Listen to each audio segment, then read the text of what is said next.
Welcome to Film Forum Presents, a podcast featuring special live events recorded at our theater located at 209 West Houston Street in downtown Manhattan.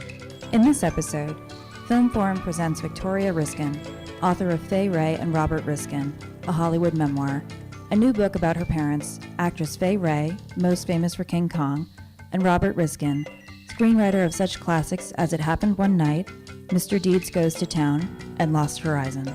Ms. Riskin appeared on March 15, 2019, following a showing of Erich Von Stroheim's 1928 silent The Wedding March, the opening night of our current festival, BOB WRAY, a Hollywood love story, which continues through Tuesday, April 2nd.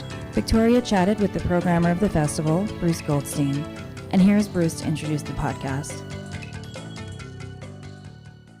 It's hard to believe that not that long ago, we hosted silent movie stars at Film Forum. Over the years, our guests have included Patsy Ruth Miller, Lon Chaney's leading lady in The Hunchback of Notre Dame in 1923, Lena Basquette, star of Cecil B. DeMille's The Godless Girl in 1928, Douglas Fairbanks Jr., who made his film debut in 1916 at age 6, and even child star Dickie Moore, who in his film debut played John Barrymore as a baby in the 1928 silent The Beloved Rogue. Today, the only surviving silent star is 100-year-old Diana Sarah Carey, once billed as Baby Peggy. So it's astounding to look back only 20 years to June 25th, 1999, the night our guest was the legendary Fay Wray, who appeared following a screening of the silent masterpiece The Wedding March, in which she co-starred with director Erich Von Stroheim. It was one of the most extraordinary nights in Film Forum's history. A new book, Fay Wray and Robert Riskin, a Hollywood memoir, is a dual biography of Fay and her husband, one of the greatest screenwriters in Hollywood history. The book, by Riskin and Wray's daughter, Victoria Riskin, inspired our current festival called BOB WRAY, a Hollywood love story. The 42-film series includes both classics and rarities from the 1930s and 40s in new 35mm prints and restorations, many unseen theatrically since their original release. I think it's fair to give Riskin the credit for co-creating, with director Frank Capra, the modern romantic comedy. Even a great director like Capra needed a great script to work with, and screenwriters today are still trying to capture the magic of Riskin's screenplays, rarely succeeding. Vicki Riskin was our guest for the opening of the festival last Friday, another memorable evening. After a screening of The Wedding March, this time in a new restoration, I chatted with Vicki about her illustrious parents. And now please welcome back Victoria Riskin. Wow, that's exhausting, isn't it? I mean, it's emotionally very wrenching. Yes. What do you think, Bruce? Exhausting. I think also this is the most complete version I've ever seen. Steve, was the scene with the confession in Old Prince? I don't remember it. Yes. Oh, okay, so it's not the most complete version ever seen, but I want to thank Andrea Callis of Paramount Pictures for putting this on the fast track for us so we can open this festival with it. Yeah. Your mother was 19 when she made this? She was 19. I think it was released when she was 20. When she was 20. It took but she was filming it when she was 19. And she had already been in movies for, 4 years. She started when she was 15. Mm-hmm. So this was her first prestige part. Right. How did she get this part? So she'd been doing comedies at Hal Roach, and then she moved over to Universal, and you're going to see Wild Horse Stampede, doing these westerns. And someone at the studio said that Erich Von Stroheim was looking for the girl of his dreams. And wait, is that too much? Not it's for okay. me. You look pretty good. You look good in the light. Oh, really? You do too. As I said, I was wondering this is like a police interrogation. I don't know. I sort of wondered what you look like, Bruce. Yes, well, there you go. It's been 20 years since you were here last. It's true. So she was very, she felt at that time, she was doing these westerns, working very hard, doing one a week. And she had seen Lillian Gish and Mary Pickford doing these wonderful films, and she said, that's where I belong, that's where I want to be. So this agent person at the studio took her to meet Erich Von Stroheim, and he was in his office, and he was wearing white linen suit, but with no sleeves, but wearing that monocle that you've now seen him wear. And so he looked at her, sort of down his nose, and began to tell her the story. She was sitting in a chair, and he began to pace and tell her the entire story. This is only half the film, by the way.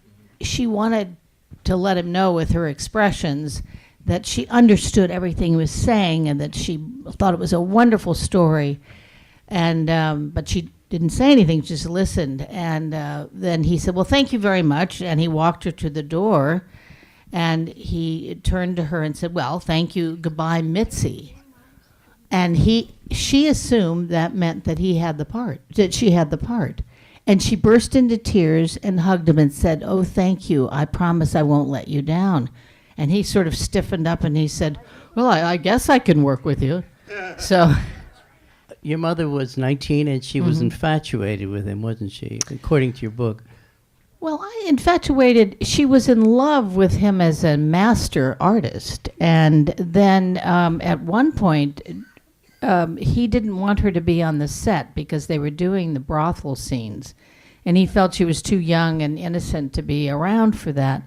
And she had to stay home for about a month while they were filming those scenes. And she was very anxious and frustrated and felt like she was sidelined. And then when she came back to the studio, she said, oh, I missed you. I love you so much. Well, she meant that, I think, not in a romantic way, but I love the experience.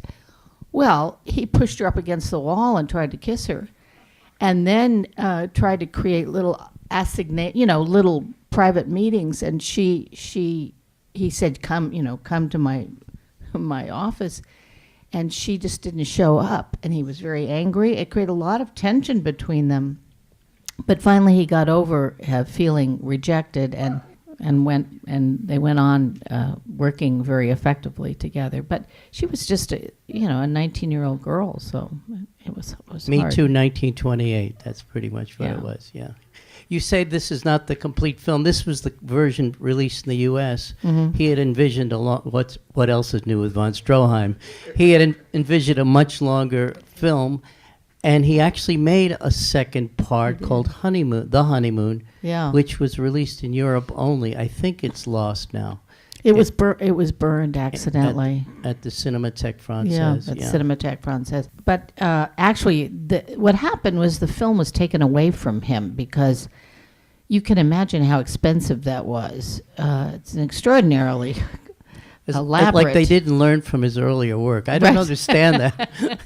So the producer said, "I'm taking it away from you," and he sold it to Paramount, and von Sternberg recut the film down to the 2 hours, and then they released it. And the second part was released in Europe, but ultimately the copy of it burned.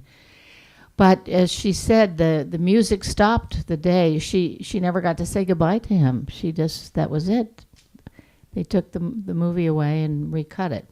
And they assigned her contract to Paramount, where she was for several years. She had a 3-year contract at Paramount. And she actually worked with some other prestige directors. Those films were released before this, but made after, I guess. Mm-hmm. One is Lost by William Wellman, The Legion of the Condemned, with Gary Cooper. If anybody has that in your closet, I'd really like to see it. That would be a great one. Because, yes, that was really the first big, at Paramount project. She also made a film with Moritz Stiller with Emil Jannings. Is that lost? Street of Sin. Has anyone ever seen that? I think that's lost too. Yeah, I mean, so many of the wonderful silent films were just thrown away, I think, or just dissolved, I guess. But they didn't think Paramount wasn't very good with their library. Yeah. But the lovely thing about when she was cast in this film, the headline in the Reporter or the Variety, whichever newspaper was around at the time, said, this fairy dust had sprinkled on this young girl who a year ago was just a schoolgirl. And Zukor and Lasky had great faith in her, and they gave her instantly these big parts. And one of the people that she was paired with early on was Gary Cooper. She was in 4 movies with Gary Cooper, Right. and the first 2, she's the star, and he's the leading man. Yeah. And the second 2, she's the leading lady to the star, Gary Cooper. Yep. There's another connection with your mother, her first husband, and Gary Cooper. Her first husband, John Monk Saunders, who wrote Wings, the film that launched Gary Cooper. So there's a strong... Yeah, that's true. A strong connection with Gary Cooper. And in Wings, he's kind of this very intense character. Have you seen the film? It's think not like everyone any here of the has seen Gary, that. not like any of the other Gary Cooper roles. He's kind of gritty and tough.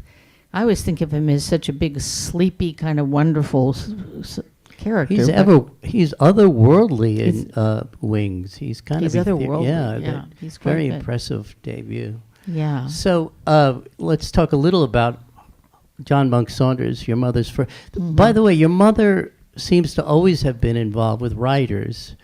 Either she was attracted to them or they were attracted to her. Her first husband, John Monk Mm-hmm. Saunders, wrote Wings, the first film to win the award, the Academy Award for what Right. was then called Best Production, right? Yeah. Wings.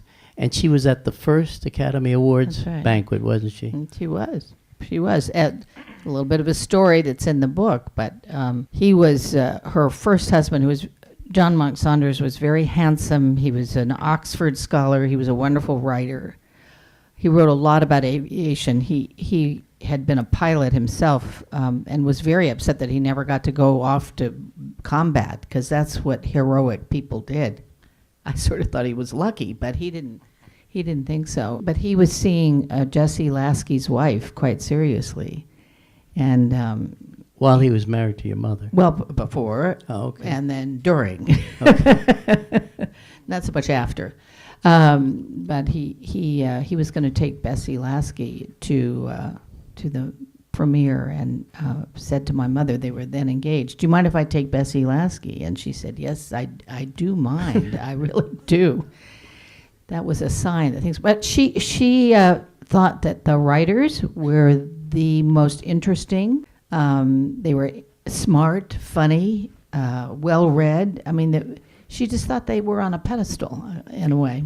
She was also involved with Clifford Odets for how many years? 2 years. For 2 years. Yeah. And Sinclair Lewis was in love with her, Yes, and she didn't reciprocate. that's right. Yeah. No, he was besotted with her. Besotted. And he even Yeah. wrote a play with her. He did, yeah. And part of the concept behind it, I think, was because he was going to play opposite her in the play, that he would get to kiss her.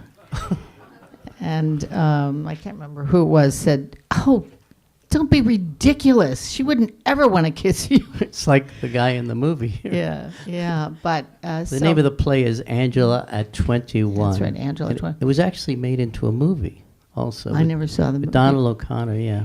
You know, you cannot stump No, Bruce. I mean, did it's my like research this on amazing this. experience, No, right? I could see 10 people Who at could least stump and you? who know much more than I do. Probably yeah. Vicky, but Well, Howard Mandelbaum, I think I saw in there. So Yeah. what made you decide, then your father, the greatest screenwriter, I think one of the greatest screenwriters of all time, doesn't get enough credit. He's kind of overshadowed by Frank Capra. Mm-hmm. I think he's responsible for creating the modern romantic comedy, the movies they're still trying to make, not as successfully, Yeah, and the that's right. screwball comedy. How did your parents meet? They met at the end of 1940 at a Christmas party. Richard Barthelmess, who's probably known to this crowd, wonderful definitely. actor, beautiful person, had a party for everyone that he and his wife knew who were not married, who were single. So that was very smart. They all came to this Christmas Eve party, and my mother was in great spirits, and she was dancing a little next to the piano. Steve wasn't playing, but somebody else was. And my father just watched her in kind of her little happy moment. Now, I think he had an eye on her for a long time, and I'll tell you why I say that, but he went over to her and said, "Would you like to go to a movie?" And they went to see The Grapes of Wrath. Good date movie. So that's true. It's a little heavy. However, because she grew up poor in a dusty little mining town, she felt great compassion for these people who were struggling to get away from starvation and the dust storms. And I think that really touched him. And he was a very sensitive man. And then he found himself taking her out for dinner and just unburdening his soul like he had never done before. So she sort of assumed that he just thought she was a nice person, and she thought he was wonderful. But she was seeing Clifford Odets at the time, who was in New York, and finally told my father, I have to go back to New York, and I've been involved with Clifford Odets. And he was kind of crushed because he had waited a long time to find the right person, and finally he found her, and she went off to New York.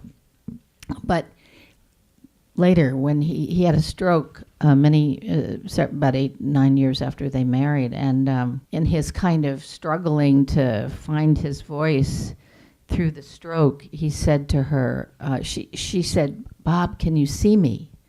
She was trying to rouse his mental functioning, and he said, "I've seen you for a long time."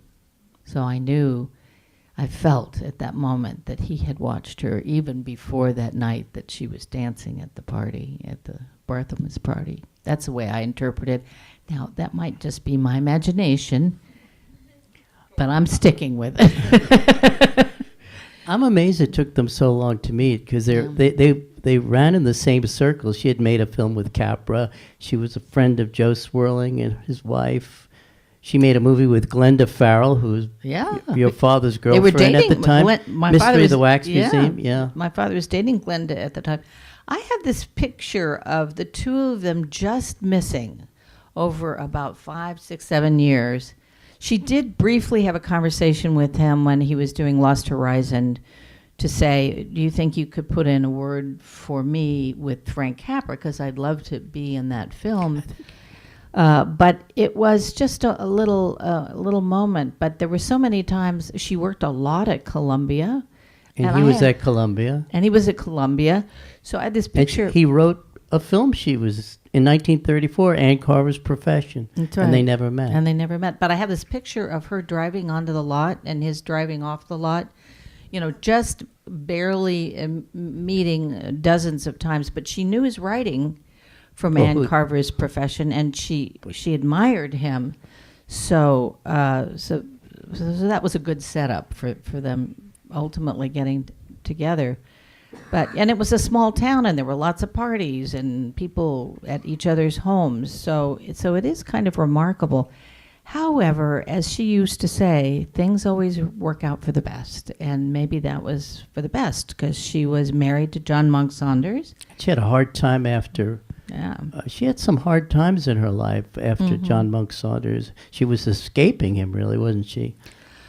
Well, she finally realized he had an addiction problem and a womanizing problem. And so when she had a child, I think she realized she needed to get away from him. He was in some ways dangerous. And he finally said, yeah, you had to ask permission to get a divorce if you were a woman in those days. And he said, yes, I'll grant you a divorce. And then she went to do summer stock, and while she was away over the summer, he kidnapped my sister, and then ultimately sold their home and everything they had. She was flat broke, and she had. But you're going to want to read about that, aren't you? Yeah. Well, listen. I mean, really.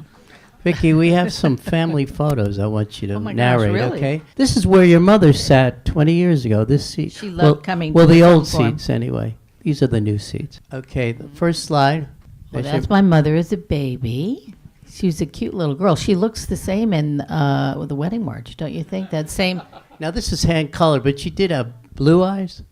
She had very beautiful, very much, those are the color of her eyes. Because the way it's photographed in the Wedding March, so stunning. So this is in this little mining town of Lark, Utah, and she's with her two little brothers, her two older sisters, and she's on the left. And they, they barely had enough to eat in those days.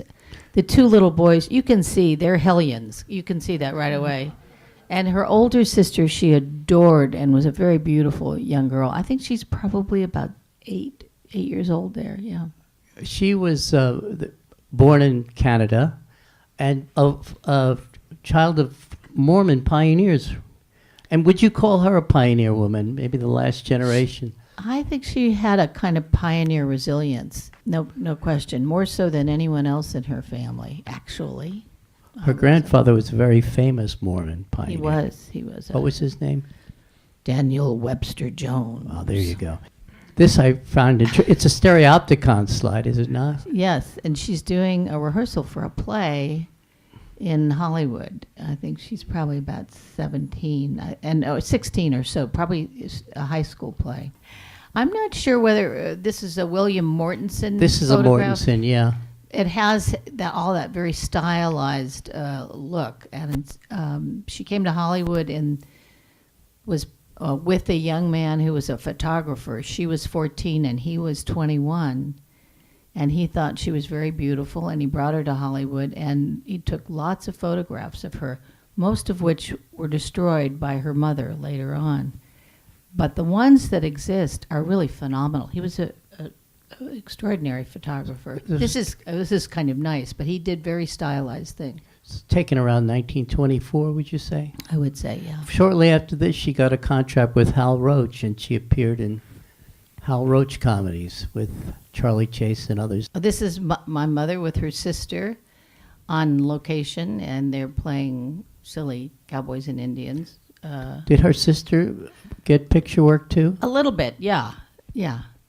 I just like this photo. It's so sweet. This was the first house that she bought in the backyard. She's in the backyard with her salary. By the time she was 17 or 18, she was the support for the entire family and bought her mother this house, and this is where she lived before she married John Monk Saunders. There's your parents. Oh, and then they finally found each other. It's a beautiful photograph. We used this. And the thing that I notice about my father, every time you see a picture of him with any of us children, he's right down there with them. He's never, standing over them.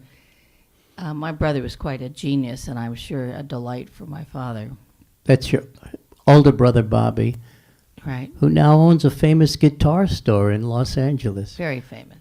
And, that would be me, overfed. You can tell the baby's overfed. That's me in the crib. And my sister, John Monk Saunders' daughter, with Fay. And Bobby looks like, who asked her to come along, But Susan was adopted by your father. Yes. She used to live in the village. She used to live around the corner from here on right Downing. around the corner, yeah. She judged my first Fay Wray Scream-Alike contest. And that's me with Fay. Beautiful picture. And what house is this? This is in Bel Air, and it was right after Christmas, and so we had to get rid of the Christmas tree, and that was always a loss, Christmas was over. You see the jalopy down there? We had a jalopy. Are you carrying books? You probably don't remember that far back. Okay. And this is the day it snowed in Los Angeles. Wow. The snow is now half melted, but it covered the entire backyard in 1949. And Bobby and I are there with my father. And that's the rear end of our dog, who's a lovely collie. My father wanted us to learn manners, but he didn't think that he should tell us what to do. So he named the dog. We had 2 dogs. One was Please and one was Thanks. That's the kind of guy he was. What does the H on Bobby's hat stand for? Is it Hollywood? Hollywood Stars. Hollywood Stars. Didn't you know that? No, I did not. Oh, yes. That's Fay and Vicky at the Oscars when they paid tribute to Fay. She was about 92 there, I think. Doesn't she look great? She was the most beautiful nonagenarian I've ever seen. Yeah, she looks fantastic. And her and Francis Dave, who is also, we had as a guest here. Well, and your mother never had any work done. No work whatsoever. Her favorite beauty product was a big jar of Pond's cold cream. This is the town near where her father built a ranch in Cardston, Alberta, Canada, and that's that fountain is still there. I don't know if it has water in it, but it's Isn't the still whole there. park named after her? I think the whole, The whole park, yeah. I haven't been there, but I plan to Oh, you visit. should go there with your book tour. I will. Last one. Population 6. Yeah. And she was on a Canadian stamp, and notice right. what's in the background, not a Mormon wagon train. Yeah. That's our slideshow. Thank you.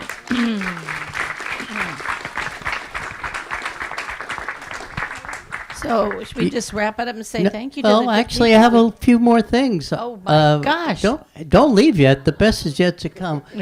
Your mother lived to a ripe old age, Yeah. and you got to know her quite well. But your father died when you were quite young. Yes. You were about 7 He died when I was 10. when you were But 10. he had a stroke when I just had turned 6 years old. Yeah. So in effect, it was such a serious stroke that he really was no longer a figure in the household. He was at a convalescent home, and we used to go visit him.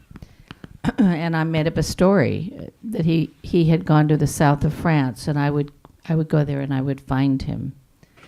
And of course, I knew that wasn't true, but it was a lot better than thinking about him being in a convalescent home and unable to do very much. You know, he was paralyzed, partly paralyzed. Yeah. And of course, that was very difficult for your mother. She had to go back to work.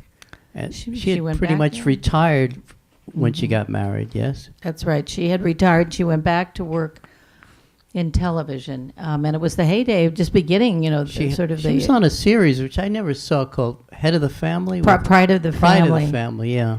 Yeah, it was actually, I think, was before Father Knows Best, but it was a kind of a Paul Hartman, who was a kind of bumbling, stumbling father, and she was the practical one, and Natalie Wood was the teenage daughter. Right. And a young man named Bobby Hyatt was the younger kid, and there were always these little family problems, kind of in the genre of Family Knows Best. She did 2 years, I think two full seasons of that. Yeah. She got did up a lot of television. Did a lot of television. And she was in movies in the 50s, Yeah. Queen Bee and pictures like that. She in The Cobweb, too, right? She was in The Vincent Cobweb. Minnelli. So your mother was a guest here twice, thanks to one of the people in the audience, Foster Hirsch, who's stand up, Foster, Foster introduced me to your mother through another friend, the late Rick McKay, who was your mother's dear friend, and we had almost exactly 20 years ago, we had a wonderful event. Foster was moderating a screening of The Wedding March, and after it, Foster interviewed her, and then we had a little surprise for her and you. Oh. Okay, let's take a look at this. Sit right there. That's where your mother was sitting. Well, in the old chairs. This is the new chair. Okay. These are very nice new chairs.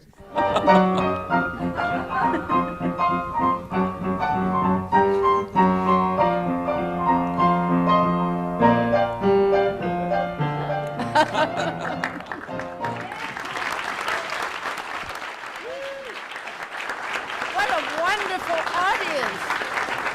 What a wonderful audience you are. Not as many first, but that was our very first Film Forum standing ovation. Ever in the history of this theater, it was. I think I'll become a member of Film Forum.